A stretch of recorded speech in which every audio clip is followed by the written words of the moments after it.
Hello, सुन रही हो ना माँ? हेलो माँ, मैं सूरज बोल रहा हूँ। कैसी हो माँ?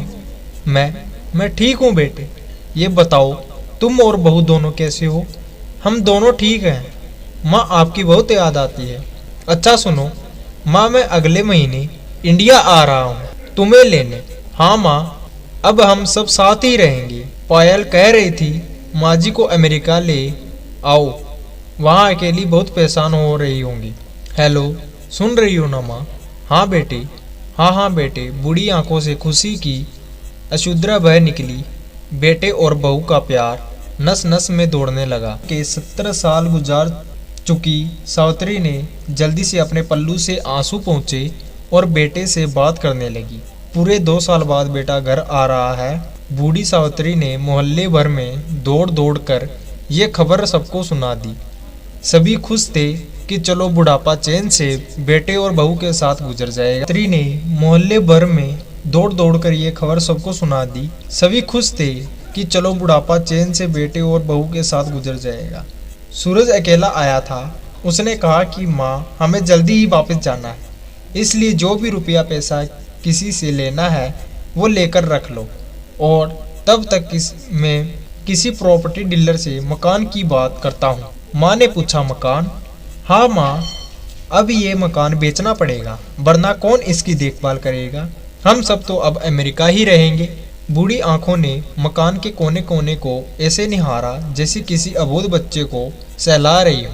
आनन फानन और औने पौने दाम में सूरज ने मकान बेच दिया। सावित्री देवी ने बहुत जरूरी सामान समेट लिया जिससे उनको बहुत ज्यादा लगाव था। सूरज टैक्सी मंगवा चुका था। एयरपोर्ट पहुंचकर सूरज ने कहा, माँ, तुम यहाँ बैठो, मैं अंदर जाकर सामान की जांच और बोर्डिंग और वीजा का काम निपटा लेता हूँ। ठीक है बेटे। सावित्री देवी वहीं पास की बेंच पर बैठ गई। काफी समय बीत चुका था। बाहर बैठी सावित्री देवी बार बार उस दरवाजे की तरफ देख रही थी जिससे सूरज गया था, लेकिन अभी तक बाहर नहीं आया। शायद अंदर बहुत भीड़ होगी सोचकर बूढ़ी आंखें फिर से टकटकी लगाए देखने लगी। अंधेरा हो चुका था। एयरपोर्ट के बाहर चहल कदमी कम हो चुकी। माँ जी, किस से मिलना है? एक कर्मचारी ने बूढ़ी माँ से पूछा। मेरा बेटा अंदर गया था टिकट लेने, वो मुझे अमेरिका लेकर जा रहा है, सावित्री देवी ने घबराकर कहा। लेकिन अंदर तो कोई पैसेंजर नहीं है। अमेरिका जाने वाली फ्लाइट तो दोपहर की चली गई। क्या नाम था आपके बेटे का? कर्मचारी ने सवाल किया। सूरज। सावित्री के चेहरे पे चिंता की लकीरें उभर आई। कर्मचारी अंदर गया और कुछ देर बाद बाहर आया। माँ जी, आपका बेटा सूरज तो अमेरिका जाने वाली फ्लाइट से कब का जा चुका था। क्या? वृद्धा की आंखों से आंसू का सैलाब फूट पड़ा। बूढ़ी माँ का रोम रोम कांप उठा। किसी तरह वापस घर पहुंची जो अब बिक चुका था। रात में घर के बाहर चबूतरे पर ही सो गई। सुबह हुई तो दयालु मकान मालिक ने एक कमरा रहने को दे दिया।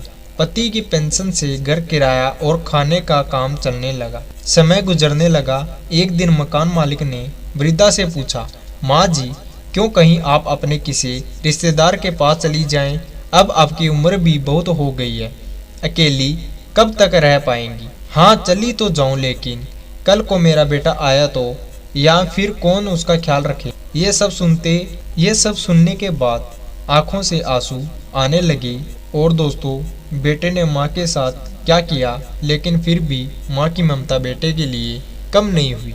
दोस्तों, आप सभी से हाथ जोड़ के विनती है कि माँ बाप का दिल कभी मत दुखाना। तो दोस्तों, स्टोरी सुन के आपको कैसा लगा कमेंट बॉक्स में ज़रूर बताएं, और अभी तक हमारे चैनल को सब्सक्राइब नहीं किया है तो सब्सक्राइब